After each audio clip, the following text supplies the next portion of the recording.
एक पंकज नाम का लड़का रोज की तरह उर्मिला मैडम के पास ट्यूशन पढ़ने गया था। यह समय शाम के 4 बज रहे होते हैं। उर्मिला मैम हर रोज की तरह आज भी पंकज को ट्यूशन पढ़ा रही थी, लेकिन ट्यूशन में कुछ ऐसा होने वाला था जिसका अंदाजा पंकज को जरा सा भी नहीं था। पंकज ने कभी यह सोचा भी नहीं था। उर्मिला मैम पंकज को ट्यूशन पढ़ने के बाद बोलती है, वह उसे गणित पढ़ा रही होती है और वह पंकज से बोलती है कि आज मैं तुम्हें कुछ चीज एक्सपेरिमेंट करके समझाऊंगी जो तुम्हें समझ नहीं आ रहा। आज के बाद तुम वह चीज कभी नहीं भूलोगे। तुम यहीं पर रुको, मैं अभी आती हूँ। मैडम अपने कमरे में जाती है और 5 मिनट के बाद पंकज को आवाज लगाकर बुलाती है। पंकज अपनी जगह से उठकर आता है, मैडम के रूम के बाहर जाता है और मैडम से कहता है, मैं आ गया हूँ। मैडम बोलती है, अंदर आ जाओ। पंकज जब दरवाजा खोलना है तो उसकी आंखें फटी रह जाती हैं मैडम को देखकर, क्योंकि उसकी मैडम केवल 2 कपड़े में खड़ी थी। मैडम का बदन वह देखता हुआ रह जाता है, क्योंकि मैडम का बदन उसे आकर्षित करने लगता है। पंकज को बहुत ज्यादा शर्म भी आ रही थी, क्योंकि उसने आज से पहले ऐसा कभी नहीं देखा था। मैडम बोलती है, शर्माओ मत पंकज, अंदर आ जाओ। और मैडम बोलती है, आज मैं तुम्हारी सारी मैथमेटिक्स करवा दूंगी। तुम मेरी बॉडी का नाप लेना शुरू करो और हर तरफ से नाप लेना शुरू करो।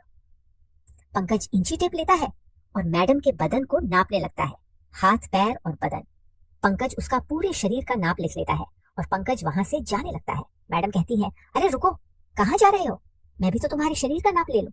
मैडम उससे बोलती है, अपने वस्त्र निकालो। पंकज बहुत शर्माता है। पंकज के वस्त्र वह निकाल देती है, उसे सिर्फ एक कपड़े में छोड़ती है। अब पंकज था तो लड़का ही, 18 वर्ष का लड़के के शरीर में हलचल होती है। उसके बाद मैडम इंची टेप उठाती है और उसका शरीर नापने लगती है, उसके चेस्ट को, कंधे को, सब जगह नापने लगती है। मैडम अचानक से उसका जो बचा हुआ वस्त्र था उसे भी उतार देती है।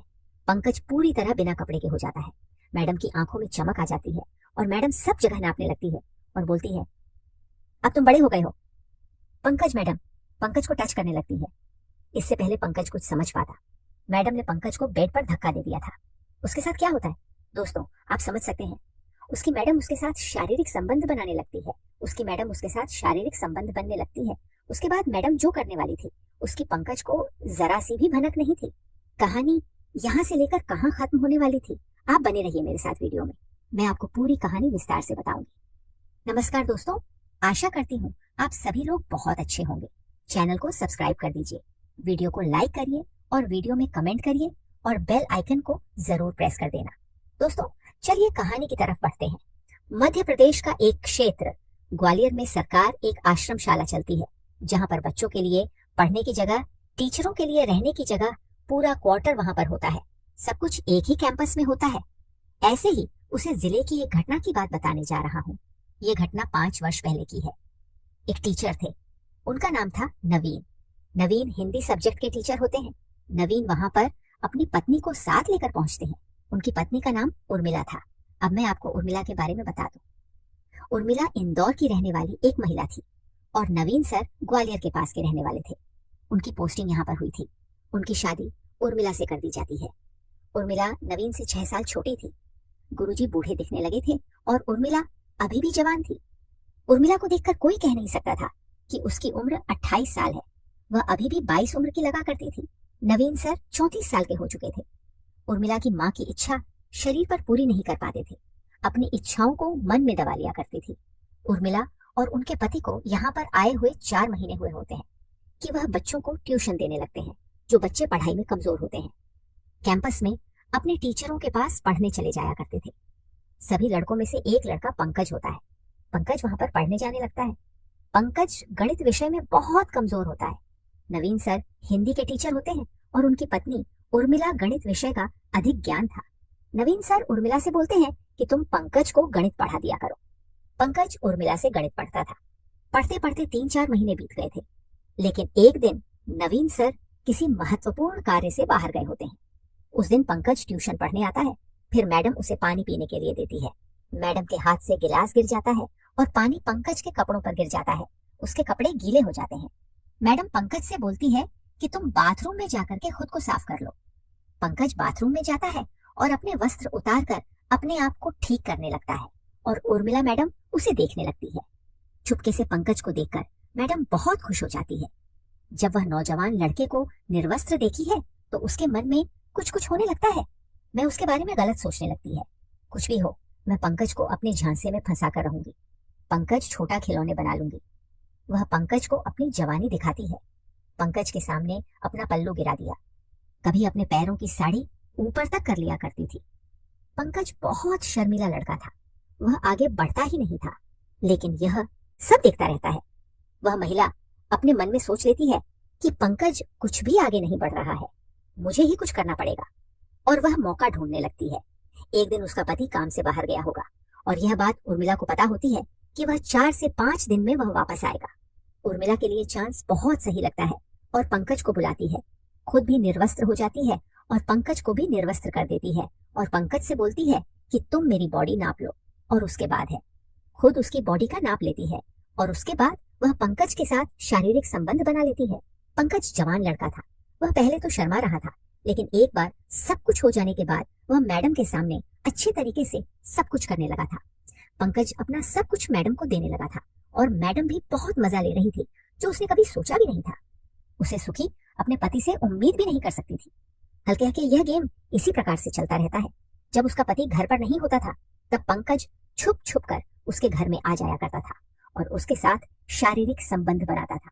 रात में गया, अपने हॉस्टल से छुप छुप कर निकाल कर आ जाया करता था और मैडम के साथ शारीरिक संबंध बनाया करता था और वहां से चला जाता था। 5 से 6 महीने तक यह लगातार पंकज के साथ शारीरिक संबंध बनाती रहती है और पंकज को लगता है कि शरीर मिलने के साथ साथ अब हम दोनों एक दूसरे से प्रेम करने लगे हैं। पंकज अपनी मैडम से प्रेम करने लगता है और कहीं ना कहीं मैडम के मन में भी पंकज के लिए प्रेम होता है। और एक दिन मैडम बोलती है कि पंकज मुझे यह चोरी छुपके नहीं मिल जाता है, चलो कहीं पर चले जाते हैं, अपनी एक अलग खूबसूरत दुनिया बनाएंगे। मैडम, मैं पढ़ने लिखने वाला छात्र हूँ, मेरे पास में पैसे हैं ना ही कुछ और है, मैं क्या करूंगा? आपको ले कहाँ जाऊंगा? भागना तो बहुत आसान काम है, लेकिन हम लोग अपना जीवन कहाँ जिएंगे? उर्मिला कुछ सोचने लगती है। 3 दिन के बाद जब वह ट्यूशन पढ़ने आता है, प्लानिंग इतनी ज्यादा अच्छी होती है कि पंकज नहीं सोच पाता है और उसका पति तो बिल्कुल ही यह बात नहीं सोच सकता था। वह बात पंकज को पूरी तरह से समझा देती है। उर्मिला भी अपने मायके चली आती है बहाने से और पंकज भी अपने गांव जाने के बहाने छुट्टी ले लेता है। उर्मिला अपने मायके बहाने बनाकर चली गई थी, लेकिन एक दिन बाद नवीन के पास कॉल आती है और उसे कॉल पर कोई व्यक्ति बोलता है, हमें 15 लाख रुपए चाहिए, हमने तुम्हारी पत्नी को किडनैप कर लिया है, अगर तुमने 15 लाख नहीं दिए तो हम तुम्हारी पत्नी का वह हश्र करेंगे जो तुम भी सोच भी नहीं सकते हो। तुम्हारी पत्नी को जिंदा नहीं छोड़ेंगे, और अगर तुम्हारी पत्नी तुम्हें मिल भी गई तो छोटे छोटे टुकड़ों में मिलेगी। उसके बाद नवीन बहुत डरने लगता है और उसका शरीर कांपने लगता है और उसे धमकी दी जाती है कि अगर तुमने यह बात किसी को बताई तो हम तुम्हारी पत्नी को जान से मार देंगे, और अगर पुलिस में तुमने जरा सी भी कोई बात कही तो भूल जाना, तुम्हारी पत्नी तुम्हें मिलेगी। मास्टर बहुत मासूम आदमी था। वह रोने लग जाता है। वह अपनी पत्नी से बहुत प्रेम करता था और वह कहता है, नहीं ऐसा कुछ भी मत करना, तुम्हें पैसे चाहिए, मैं पैसे दे दूंगा। वह कहता है, मेरे पास अभी 15 लाख नहीं है। वह पूछता है, कितने पैसे हैं तुम्हारे पास? सामने वाला पैसे कम करने लगता है। मास्टर कहता है, मैं ज्यादा से ज्यादा तुम्हें 1 लाख रुपए दे दूंगा। मास्टर इस काम के लिए 5 दिन का समय मांगता है। सामने वाला व्यक्ति मान जाता है। 5 दिन तक उर्मिला नहीं मिलती है और मास्टर को जगह बताई जाती है। मास्टर उस जगह पैसे लेकर जाता है। उसके बाद मास्टर वहां पर पैसे रखकर आ जाता है और तीसरे दिन उर्मिला अपने घर पर वापस आ जाती है। उर्मिला की जान बचाकर मास्टर बहुत खुश था, क्योंकि उसने अपनी पत्नी बचा ली 10 लाख देकर, और यह बात किसी को कानों कान पता नहीं होती है, न ही वह किसी को यह बात बताना चाह रहे थे। पंकज वापस आता है। ट्यूशन पढ़ाने ऐसा था कि यह प्लानिंग उर्मिला और पंकज ने बनाई थी। उर्मिला अपने घर से 2 दिन गायब रहती है और उसे कॉल पर और कोई नहीं पंकज ही था। पंकज ने अपने सर को धमकी दी थी और 10 लाख ले लिए। इसके बाद आगे का प्लान शुरू हो जाता है। 1 हफ्ते के बाद उर्मिला अपने घर से फिर से मायके जाने के लिए निकलती है और पंकज भी अपनी कक्षा से छुट्टी लेकर चला जाता है। उसके बाद उर्मिला और पंकज दोनों कहीं पर भाग जाते हैं। वह दोनों जबलपुर में रहने लगते हैं। नवीन सर उर्मिला को कॉल करते हैं। उसके मायके से पता चलता है कि उर्मिला तो यहाँ पर आई ही नहीं है। नवीन फिर से बहुत परेशान होता है। वह सोचने लगता है, फिर से तो उसे किसी ने किडनैप नहीं कर लिया, लेकिन इस वक्त तो कोई फोन भी नहीं आया था। स्कूल से यह बात पता चलती है कि पंकज छुट्टी लेकर अपने गांव गया था, लेकिन गांव में नहीं होता है। पंकज के माँ बाप उससे मिलने स्कूल में आए थे। नवीन सर थाने में अपनी पत्नी के गुम हो जाने की रिपोर्ट करते हैं। पुलिस सारी इंफॉर्मेशन ले लेती है। उर्मिला का फोन जब लगाओ तब स्विच ऑफ आता है और पंकज के पास में कोई भी मोबाइल फोन नहीं था। पंकज के माँ बाप भी जाकर गुमशुदा की रिपोर्ट करते हैं। उनकी भी रिपोर्ट ले ली जाती है और सभी डिटेल्स ले ली जाती है। 4 महीने बीत जाते हैं। नहीं पंकज मिल पाया था, नहीं उर्मिला। पंकज और उर्मिला छुप छुप कर जबलपुर में किराए के कमरे पर रहते हैं और दोनों दिन रात एक दूसरे के साथ शारीरिक संबंध बनाया करते थे। उनके पास पैसे तो बहुत थे जो पंकज ने उर्मिला के पति से लिए थे जब वह घर में रहकर खाना पीना करने लगे थे। पैसा थी और थोड़ा थोड़ा करके पैसा खत्म होने लगा। उर्मिला पंकज से बोलती है कि तुम अब कोई जॉब ढूंढ लो। पंकज जॉब ढूंढने लगता है। उसे एक दुकान में जॉब मिल जाती है और वह वहां पर जॉब करने लगता है। पंकज जॉब पर चला जाया करता था। वह जिस कमरे पर किराए पर रहते हैं उसके बगल में एक पड़ोसी था जो कि किसी कंपनी में जॉब किया करता था। दिखने में वह बहुत अच्छा था। उसके पास पल्सर बाइक थी और एक बहुत अच्छा फोन था। शहर में रहने वाला है, लड़का होता है। एक दिन वह पड़ोसी उर्मिला के घर पर कुछ सामान मांगने आता है और उर्मिला की तरफ इशारे करने लगता है और उर्मिला भी उसके इशारे में फंस जाती है। उन दोनों के बीच भी संबंध बन जाते हैं। पंकज जॉब पर चला जाता है और वह उसके साथ शारीरिक संबंध बनाया करती थी। ऐसा कई दिनों तक चलता रहता है। पंकज और उर्मिला को रहते हुए 9 महीने भी जाते हैं। पंकज को इस बात की भनक लग जाती है और धीरे धीरे करके पंकज और उर्मिला के बीच में झगड़ा होने लगता है। पंकज उससे कहता है, तुमने मेरा भविष्य बेकार कर दिया। तुमने जो भी मेरे साथ किया वह बहुत गलत किया। तुमने मेरा भरोसा तोड़ दिया। मैं तुमसे प्यार करता था, इसीलिए मैं तुम्हारे साथ आया था। तुम किसी और लड़के के साथ शारीरिक संबंध बना रही हो, इसलिए मैं यह सब बर्दाश्त नहीं कर पाऊंगा और अपने गांव, अपने माँ बाप के पास वापस लौट जाऊंगा और जाकर सब कुछ सच सच बता दूंगा। उर्मिला को यह बात समझ में आती है। उर्मिला उससे माफी मांगती है और उससे बोलता है कि जो हुआ सब भूल जाओ और वह लोग फिर से रहने लगते हैं। ठीक 4 दिन बाद जबलपुर के थाने में एक कॉल आती है। उन्हें बताया जाता है जबलपुर में एक पेड़ के नीचे किसी की लाश पड़ी हुई है। पुलिस वहां पर पहुंचती है और लाश का पंचनामा करती है। लाश को पोस्टमार्टम के लिए भिजवा दिया जाता है। पुलिस को पंकज के पास से कोई भी ऐसी चीज नहीं मिलती है जिससे वह उसको पहचान सके। पुलिस के लिए सबसे मुश्किल बात यह थी, पुलिस उसके फोटो लेने के बाद पूरे जबलपुर में और सब जगह लगा देती है। फोटो लगाने से पुलिस को कामयाबी हासिल होती है। एक व्यक्ति पंकज को पहचान लेता है। पुलिस उसे व्यक्ति के पास पहुंचती है और वह लड़का बताता है। इस लड़के का नाम पंकज है और उसका घर भी बताता है। पुलिस जब घर पर जाती है तो वहां पर ताला लगा हुआ होता है। पंकज मर चुका था और उर्मिला वहां से कहीं भाग गई थी। पंकज की डिटेल्स निकल जाती है और पता चलता है कि वह एक शॉप पर काम करता था। वहां पर पहुंचने के बाद पुलिस को पंकज का मोबाइल नंबर मिल जाता है। पुलिस उसे नंबर से कॉल डिटेल निकलती है और उसे नंबर पर सबसे ज्यादा बात उर्मिला से हुई भी होती है। उसकी डिटेल निकाली जाती है तो नंबर उर्मिला के नाम से निकलता है। पुलिस उसे नंबर को ट्रैक करती है और उसे नंबर की लोकेशन निकलती है। पुलिस उस लोकेशन पर जाकर उर्मिला को पकड़ लेती है सोनू के साथ और दोनों से काफी पूछताछ की जाती है। यह घटना 2 साल पहले निकल कर आई थी। इस प्रकार से उर्मिला नवीन की पत्नी है। पंकज उसका स्टूडेंट था और पंकज और उर्मिला का शारीरिक संबंध बना था। पुलिस जब वहां के पुलिस स्टेशन से संपर्क करती है तो वहां पर दोनों के खिलाफ गुमशुदा की रिपोर्ट दर्ज होती है।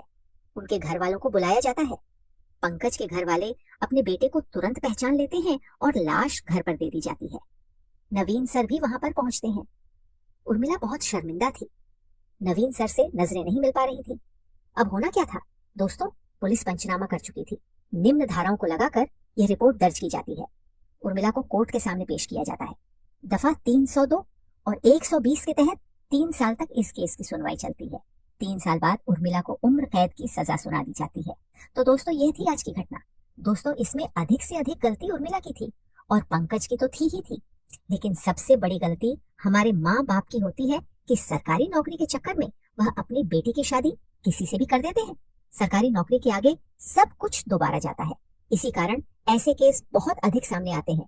कई माँ बाप ऐसे होते हैं जो चाहते तो अपने बच्चों की भलाई है, लेकिन उनकी ये गलती की वजह से उनके बच्चों का जीवन खराब हो जाता है। अगर उर्मिला को सही पति मिला होता तो शायद ऐसा न हुआ होता और ना ही इस कहानी का अंजाम इतना बड़ा होता। तो दोस्तों मैं इस वीडियो में आपसे विदा लेती हूँ और मिलते हैं एक नई और सच्ची घटना के साथ। दोस्तों इस कहानी को सुनाने का उद्देश्य किसी के दिल को ठेस पहुंचाना नहीं है, किसी भी प्रकार की अनैतिकता या अश्लीलता को बढ़ावा देना नहीं है, किसी की भावनाओं को ठेस पहुंचाना नहीं है, किसी भी प्रकार के नशे या उससे संबंधित सामग्री को बढ़ावा देना नहीं है। इस कहानी का उद्देश्य समाज में हो रहे इस प्रकार के मुद्दों के प्रति जागरूकता लाना है।